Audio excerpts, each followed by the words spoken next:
Look at this daft fucking dog. Maybe you can make it out there. And his owners have been shouting at him for like 5-10 minutes. He's just been fucking swimming around this lake trying to catch these ducks. And every time he gets close, the duck just goes underwater.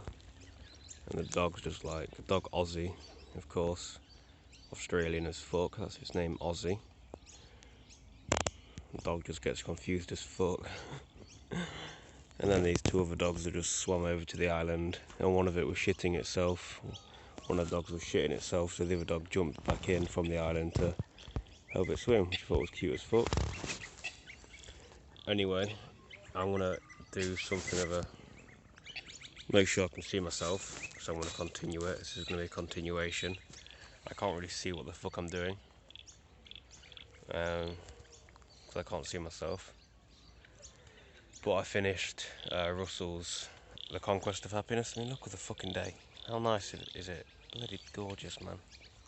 I finished that book, and then I started reading and read in Praise of Idleness, which is one of his other books, a short essay, 14-15 pages, and it got me questioning a lot of things. Make sure am I in focus? You know, I don't know.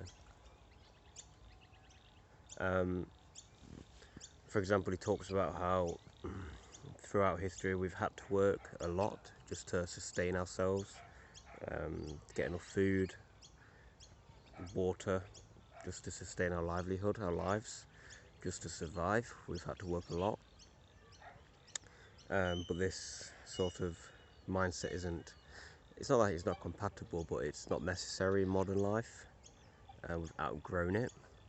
But because of how work was always seen, has always really been seen as like a virtue, it's always been seen as a moral good, which is partially due to how the peasants and the working class were kind of manipulated by the aristocrats, etc., to work, so that the aristocrats could have their leisure, they could have their leisure, while everyone else worked their asses off.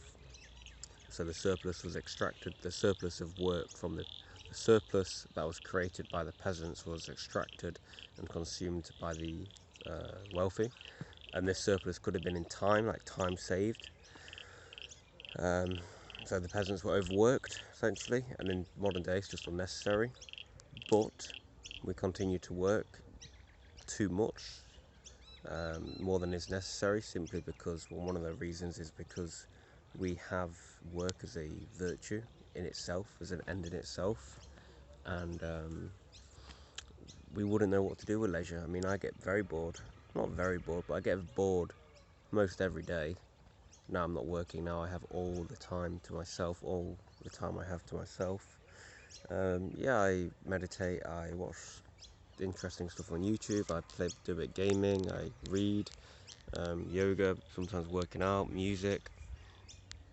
Still a lot of time left over, cooking, and plenty of time over these last 5 weeks I've had, pretty much, over these last 5 weeks I've had off, I've been consumed by a lot of guilt, feeling I should be working and shouldn't be idle, which is just, if you think about it, ridiculous. It's quite insane, because I've always thought, like the very Western Gary Vaynerchuk sort of thing, that work is a virtue, and you know, we always work for happiness in the future, but we don't know that it's going to bring happiness in the future.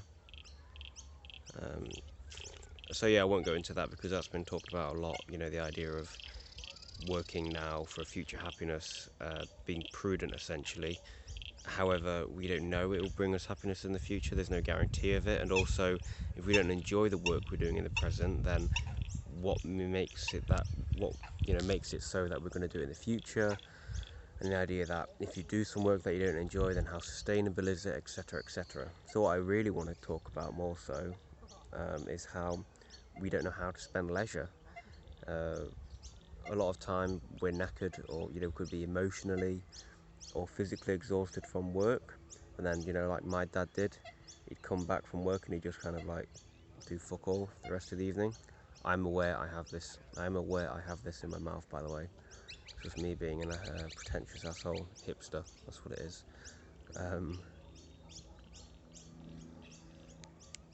So yeah, what if they had all these hours to themselves? Like, a lot of leisure time is spent passively, like through consuming television, media essentially. Now social media, but cinema, gossip, pretty much mainly TV and gaming, and a lot of that's passive because we are exhausted from having overworked in the day. We've worked beyond what we need to just survive, and a lot of the time our work isn't satisfying in itself. We just do it as a means to an end, a means of mostly getting money, making money, and then we use the extra money we have a lot of the time just to pursue hedonistic things that we don't really need, and a lot of the time we don't really want, but we buy them because we don't really know what else to do with our money. Such as, like, I don't know, holidays usually are the only bit of yearly respite we have. Other than that, we just buy unnecessary clothes, foods, yada yada yada, subscription services, all the shit you can buy off Amazon on Amazon. So yeah, I think the idea is to, as Russell says, to be better educated, to create a civilization that is able to spend its leisure in a wizened manner, and kind of outgrow this mindset of work is a fruitful end in itself,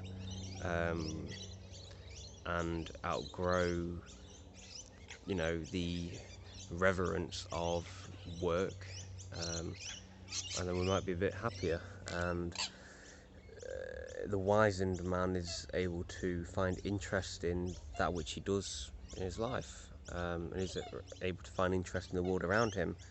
A lot of that is entailed in, as I said yesterday, about seeking out an auspicious environment, an environment conducive to your personality, because then things are more interesting in your life. So yeah, it's like a practice of actually being idle without feeling guilty. And if you are feeling guilty when you're idle, then it makes sense, because you've been indoctrinated by this mainly Western idea of work being a good in itself. And he gives an example of how consumption is sort of like looked down upon, but production is always highly well esteemed, held in high esteem. We're all supposed to save, but generally it's like rarely seen as good to enjoy that which you consume. you know like the production of a building, of a cinema, let's say, seen as like good. The exercising of architectural skills and all that other shit. I'm going to show you over there. Architectural skills and calculations, but then the consumption of just going to the cinema, should be seen as like a once in a while sort of thing, and it's kind of looked down upon if it's indulged in too frequently. It's just that contradiction, that mindset is rather absurd.